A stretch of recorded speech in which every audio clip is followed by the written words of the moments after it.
శ్రీధర్ ను హత్తుకుని తన మనసులో బాధని చెప్పుకున్న కాంచన.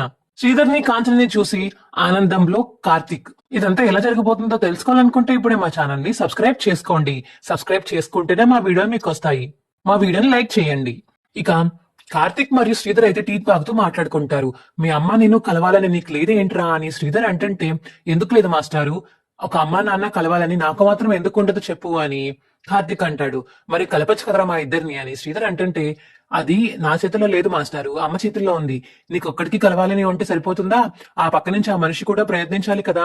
అమ్మ ముందుకు రావట్లేదు నీతో మాట్లాడడానికి, నేనేం చేయను అని ఇక కార్తిక్ అంటుంటే, "రే, ఇంటికి తీసుకువెళ్ళు, ఇవాళ ఎలాగైనా సరే మీ అమ్మతో నేను మాట్లాడి ఒప్పించాలి అని శ్రీధర్ అంటాడు. అదెలా మాస్టారు, అమ్మ ఒప్పుకోవాలి కదా అని కార్తిక్ అంటే, ముందు నన్ను తీసుకువెళ్ళరా, నువ్వు బయటే ఉండు, నేను లోపలికి వెళ్ళి కాంచనతో మాట్లాడతాను అని ఇక శ్రీధర్ అనడంతో కార్తిక్ అయితే స్కూటీ మీద ఎక్కించుకుని శ్రీధర్ ని తన ఇంటికి తీసుకువెళ్తాడు. రే, నువ్వు బయటే ఉండు, నేను లోపలికి వెళ్తాను అని శ్రీధర్ అయితే ఇక కాంచన దగ్గరికి వెళ్తాడు. ఇదేంటి మీరొచ్చారు అంటే, నేను చేసిన టిఫిన్ తింటున్నావు అనమాట, నేనంటే ఇష్టమే కదా నీకు అని శ్రీధర్ అంటాడు కాంచనని. అదేం లేదు, ఇంట్లో ఏమీ చేసుకోలేదు, మీరు పంపించారు కదా అని తింటున్నాను అంతే. అయినా అది నేను ఒకటే తిన్నాను, మా అనసూయమ్మ గారు తిన్నారు, మా అక్క తినింది అని చెప్పేసి కాంచన అంటుంది. ఎందుకు కాంచన అబద్ధాలు ఆడతావు? నీ మీద ప్రేమ ఉందని నేను ముక్కుసూటిగా చెప్పాను, నువ్వు మాత్రం ఒప్పుకోలేకపోతున్నావు. నీ మనసులో బాధ నాకు అర్థమవుతుంది, నీ ప్రేమ నీ కళ్ళలో నాకు కనిపిస్తుంది. ఎందుకని అలా మాట్లాడతావు నువ్వు? మనసులో భారం అంటే బయటికి చెప్పేసుకోవచ్చు కదా అని శ్రీధర్ అంటాడు. ఏం చెప్పుకోవాలండి నా బాధ మీకు? గర్వంగా గౌరవంగా తిరిగేదాన్ని బయట, ఇప్పుడు ఎక్కడికైనా బయటికి వెళ్తే నీ మొగుడు నిన్ను వదిలేశాడంట కదా, లేకపోతే రెండో పెళ్లి చేసుకున్నానంట కదా అని మాటలు వినిపిస్తున్నాయి నా చెవుల్లోంచి. అందుకే ఈ ఫంక్షన్ కి ఎక్కడికి వెళ్ళడం మానేశాను. ఇది మీ వల్ల కాదా?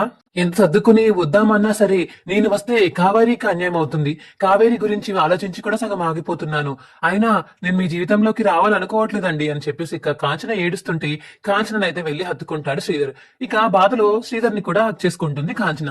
అప్పుడే ఇక ఇదేంటి, ఇంకా నాన్న ఇంకా రావట్లేదు, ఏం చేస్తున్నారు ఏంటి, లోపల ఏమన్నా గొడవ ఆడుకుంటున్నారా ఏంటి అని కార్తిక్ అయితే బయట నుంచి భయపడి లోపలికి వెళ్లి తన దగ్గర నుంచి అలా చూస్తూ ఉండిపోతాడు. వాళ్ళ అమ్మ నాన్న హక్ చేసుకోవడం చూసి ఇక కళ్ళ నుంచి వాడికి ఆనంద బాష్పాలు వస్తాయి కార్తిక్ కి. ఇది కదా నేను కోరుకుంది, ఎన్ని సంవత్సరాల నుంచి వెయిట్ చేస్తున్నాను, మా అమ్మ నాన్న సుఖంగా ఉండాలని ఎప్పుడు కోరుకుంటున్నాను నేను అని ఇక మనసులో అనుకుంటాడు కార్తిక్. మనసులో ఎంత ప్రేమ పెట్టుకుని ఎందుకు కాంచన నన్ను దూరం పెడుతున్నావు? నేను నీకు కావాలంటే చెప్పు, ఒక్క క్షణంలో ఇక్కడ వాలిపోతాను, మీతోనే ఉంటాను, అప్పుడప్పుడు వెళ్లి కావేరి వాళ్ళ దగ్గరికి వెళ్తాను. నువ్వే కదా వాళ్ళకి అన్యాయం చేసిందని అవుతానని బాధపడుతున్నావు, అందుకని అప్పుడప్పుడు కావేరి దగ్గరికి వెళ్తాను అని ఇక శ్రీధర్ అంటే కాంచన తోటి, వద్దండి ఇక మీరు ఇక్కడ ఉండొద్దు, ఆల్రెడీ మిమ్మల్ని ఎప్పుడో కావేరికి ఇచ్చేశాను, ఇప్పుడు మళ్ళీ తిరిగి తీసుకోవడం అంటే నా మీద ఎంత పెద్ద భారం పడుతుందో మీకు తెలుసా అని కాంచన అంటుంది. ఏం భారం? ఏంటది? అది నేను నీకు చెప్పలేనండి, అది చెప్పలేక కదా ఇలా నాలో నేను కుమిలిపోతున్నాను. అంటే నీకు ఇష్టమైన కాంచన అని శ్రీధర్ అంటుంటే, నాకు మీరు ఎప్పుడు ఇష్టమండి, అప్పుడు ఇప్పుడు ఎప్పటికీ మీరు నాకు ఇష్టమే, మీరు నా భర్తే, కానీ మిమ్మల్ని మాత్రం నాతో ఊహించుకోలేను, ఇక్కడ ఉంచుకోలేను, ఎందుకంటే మీకోసం అక్కడ కావేరి వెయిట్ చేస్తూ ఉంటుంది, తనని అన్యాయం చేసి మిమ్మల్ని నా దగ్గర పెట్టుకోలేను అని కాంచన అంటుంది. అంటే మన బంధం మర్చిపోయావా నువ్వు అని శ్రీధర్ అంటుంటే, అలా ఎలా మర్చిపోతానండి, మీరు నాకు ఎన్ని సేవలు చేశారు, ఇలా కాళ్ళు లేవని తెలిసిన కాళ్ళకి మర్దన చేసేవాళ్ళు, ఇలా చేసేవాళ్ళు, అలా చేసేవాళ్ళు అనేక శ్రీధర్ గురించి గొప్పగా చెప్తుంది. శ్రీధర్ మురిసిపోతాడు, బయట నుంచి చూస్తున్న కార్తిక్ కూడా చాలా మురిసిపోతాడు. అయితే ఇక్కడ ఉండిపోతాను కాంచన, నేను ఇప్పుడే చెప్పాను, నేను కావేరికి అన్యాయం చేయదలుచుకోలేదు, మీరు వెళ్ళండి, కావాలంటే అప్పుడప్పుడు చూడడానికి రండి అని ఇక కాంచన చెప్తుంది.